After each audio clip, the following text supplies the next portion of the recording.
Welcome back. I'm Zach, and this is Fail to Crit.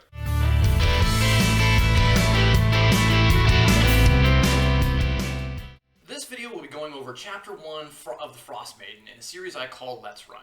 They're designed to be a study guide to brainstorm for DMs and honest players looking to run the campaign. There will be massive spoilers ahead, as well as ideas on where to expand your play. My intent here is to give inspiration to new DMs, so if you're a vet and you have something to add, please leave it in the comments. As for now, grab your book, follow along, or check out the D&D Beyond modules. They have a ton of great tools for aspiring DMs. Okay, let's roll. Quest 2, and for me, Session 2, if my pacing is going as planned, will start like this. In the morning, Lynn is in the tavern waiting. She's chatting up a young half-elf who looks almost as out of place as you did when you arrived. Only after the party has gathered does Lynn and the half-elf walk over. Well, since you've proved yourself such capable hunters, my friend Danica here might need your help. She's looking for a most elusive prey, Lynn says mockingly before laughing her way off to get some food. This narration does a few things. It gives the party direction, it lets them know they got a long rest, and they know what time of day it is. In this case, it's morning. The handoff jumps to the next mission, before they can get sidetracked with other rumors. The party is hunting Chwingas, which is a throwback to a mob Chris Perkins made for the 2UA, if I'm not mistaken. These little elemental tricksters of sorts, mostly harmless but very cute if described right. The real purpose though is for the party to visit the other towns they haven't been to yet. Like I said, the campaign is really well thought out. Pacing wise, spend a little extra time getting familiar with the towns. The book lays out some scenarios for the Chwingas. When the party finally tracks them down, I plan on having the town be plagued with bad luck, like snow falling off the roof onto a player. I'd love to hear some other ideas in the comments of harmless snow fun that the Chwingas could do as far as pranks. To wrap up my second session, I would have Lynn or Danica ask the party what's next, guiding the party to lay out the rumors they've heard and maybe buy some supplies. This way, for session 3, I can start in medias res, or in the middle of. It's a DM trick to skip some of the repetitiveness. You don't want to overuse it lest you make the party feel railroaded, but after session 2 of experiencing brutal snow travel, I want to use the slog as a spice to the story and not the main dish. Within media res, I can take the liberty of putting my players in the town they need to be, all geared up, all ready to go, and my players are zeroed in on the task at hand. Keep in mind, it's bad narrating to continually ask the party, what do you want to do now? There's only so many ways you can phrase it before it gets really repetitive. And if you're not punitive, it's okay to fill in the blanks. What do I mean by punitive? Well, here's an example. A punitive DM would say, you arrived in the town next morning, but since you didn't specify, you left all of your gear in the previous inn for safekeeping. Oh, you needed a rope? Well, you left it behind. Whereas a generous DM assumes that the career adventurers would have the basics covered. I rarely ever narrate without giving the players the benefit of the doubt, that at least their characters would think of as much stuff as I would think of. So with 2 quests down, the game really opens up, and the pacing might be set to change too. The party is level 2 or 3-ish, depending on your style, and we have 10 rumors laid out in front of us. The party could really head in any direction. So I'm just going to cover the rumors in order of the towns alphabetically, and add some flavor for each quest. Use it, change it, think of something better, leave a comment telling me what comes to mind as you hear something you like. Going off the rumor chart on page 18, we have Bremen. In Bremen, fishers are terrorized by a monster that lives in Mare Doldrin. Strange that none of the other towns in the lake have been harangued by such a monster. The lake monster quest can start a ton of ways. I would have planted that seed in my last session by having the patrons talk about troubled waters in Bremen. Complaints that they can't catch fish, or even that a cursed monster lives in the loch. If they approach the docks, the book has you covered with a soft open. We also get to meet Tally, a soft nod to the non-binary crowd. I kind of like it. It's not preachy, it's not in your face, but it's a great way to let everyone know that D&D is for everybody, which is a hill I'm willing to die on if asked. I don't care who you are or what you believe. There's always a spot at my table if you like adventure and you're civil. If you don't pick up the session at the dock, have Tally seek them out in the inn. Page 30 has a great table for role-playing the monster too. But for me, one of the best memories I have was of a talking roper. I believe it was in the Hoard of the Dragon Queen. And since I've replicated sentient monsters in almost every adventure. So in this case, my monster will probably give a loud threat and ramble on a bit before attacking. That way my players know they can interact with it. Next up, we've got Bryn Shander. The rumor in town is that some local dwarves are willing to pay good money if anyone can find their lost shipment. The quest here is foaming mugs. It starts anywhere in the city that the party might look out of place. I might have Lynn make another soft handshake if my players have a good rapport with her. One of the things I do like from this book is the distinct look of the dwarves in this mission. They're frostbitten with missing extremities, missing nose and fingers. It's a real great way to sell how cold it is and how you shouldn't be taking the cold lightly. I may end up having my party lose some fingers or toes too if they fail some rolls. If you're trying to stick to the one mission, one session, you will need to add 1 or 2 random encounters in the snow on the way to the body. The real enemy here should be the cold and the blizzard. Don't skimp on it. The fight with the goblins will probably be quick, and then it's back to get your reward. I mean, it might even have the blizzard kick up mid-fight. This changes vision and can add a lot of chaos. Next on the list is Caer Dineval. In Caer Dineval, no one has seen the town speaker for a long time. Locals say Speaker Cranach has fallen ill, but sinister figures have been entering and leaving the castle at odd hours. The quest for the Black Swords would start with rumors outside of town. The talk of the speaker taking ill and not addressing the needs of the town would be great gossip. They can also get it from Cora, the owner of buried treasures. That's in the book and it's kind of laid out for you. If you're looking to be extra sneaky, have bandits attack the party in one of your random encounters, and place a Chardolin amulet in the loot. This will give your party some extra avenues when breaching the castle. This is a beefy mission though.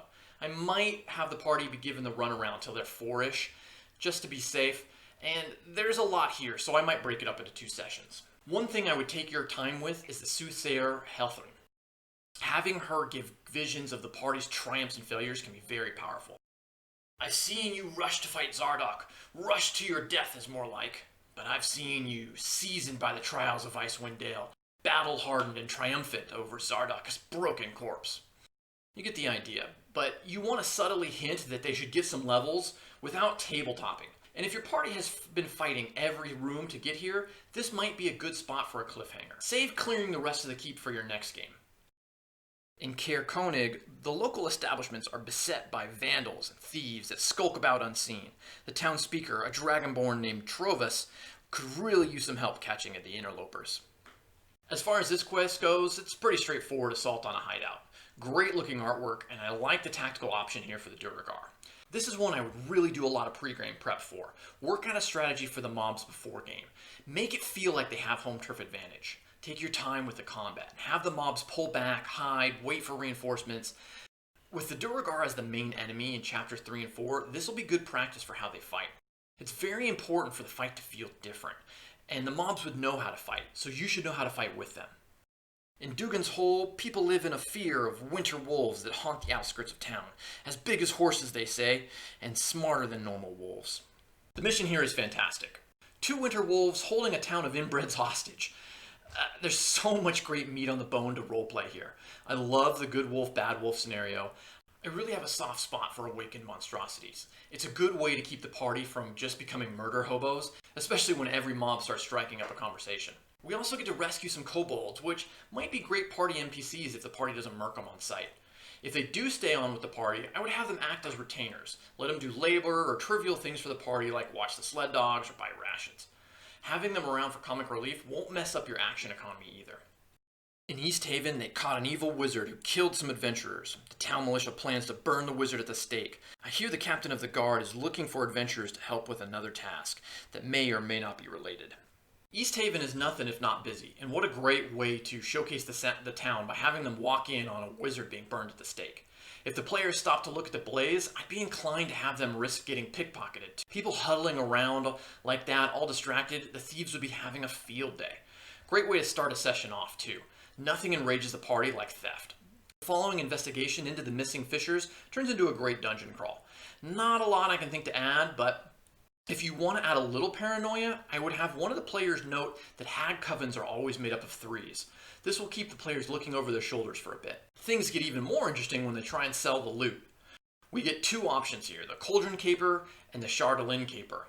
I love the idea of the Zentrum heisting the party's loot. Oh man, I would be so tilted as a player. Goodmead, the town speaker, was recently killed by a 9-foot-tall giant. Rumor has it the giant stole a shipment of honeymead, without which a handful of taverns in 10 towns might go dry. Here we've got stolen goods, a couple of lovebirds, another small dungeon crawl, some cool things as far as the verbergs go. I love to tug on the heartstrings when I can. Having the party realize they're homewreckers and they just killed someone's lover is really deep.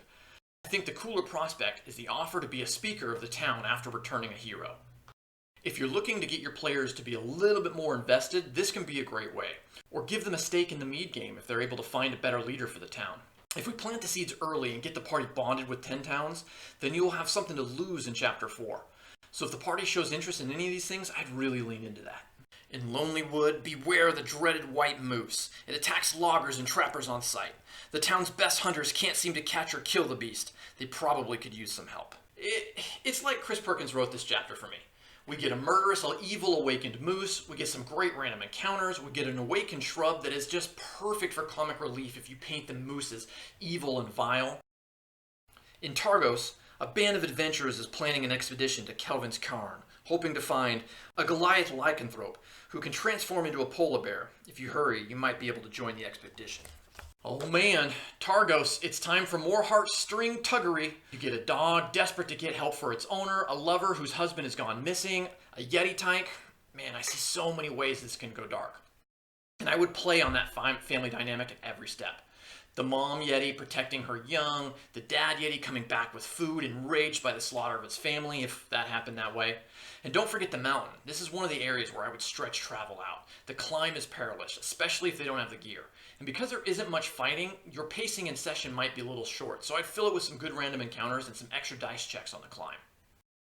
In Tourmaline, the speaker Matthew has closed one of the town's lucrative gem mines. Apparently a gang of kobolds crept into the mine and endangered some miners.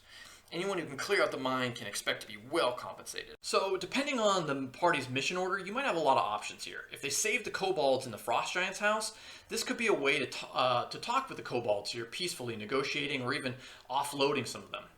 Or, the kobolds might betray the party and team up with their kin. A lot of fun to be had. If the party feels large, I would use the latter. Well, how did we do? Let me know what you think in the comments. Next up is Chapter 2. Please bonus action the like button. Consider a share and subscribe.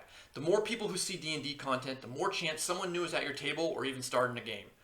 Thank you for watching, and I'll try and roll better the next time.